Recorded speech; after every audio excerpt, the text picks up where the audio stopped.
Αν θα το ξανά έκανα, 10 φορές.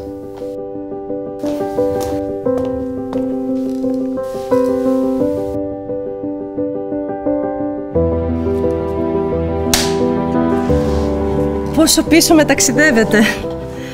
Είμαι η Ελισάβετ, μοριακή βιολόγος και γενετιστής, διδάκτορ μοριακής βιολογίας και ερευνήτρια σχετικά με τις εξελίξεις της πανδημίας σε Πανεπιστημιακό Νοσοκομείο του Εξωτερικού. Πώς τα κατάφερες να περάσεις στο πανεπιστήμιο? Με διάβασμα. Ίσως όχι τόσο όσο κάποιος φαντάζεται, αλλά το μεθοδικό διάβασμα και η αφοσίωση στον στόχο μου θεωρώ πως με όθησαν στην εξέλιξη που έχω. Ήξερες τι ήθελες να σπουδάσεις? Ήξερα από την αρχή τι ήθελα να κάνω στη ζωή μου. Την κατεύθυνση που ήθελα να έχουν οι σπουδές μου. Σε αυτό με βοήθησε το διακρότημα και οι καθηγητές του. Ήταν σαν να είχαμε κοινό στόχο, δίπλα μου.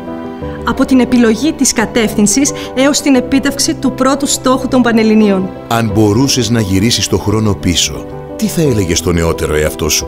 Όλα θα πάνε καλά. Να είσαι ο εαυτός σου. Έχεις στήριξη από τους καλύτερους. Πίστεψέ το. Με το διακρότημα μπορείς.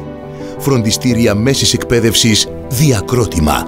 Με το Διακρότημα μπορείς να ονειρεύεσαι.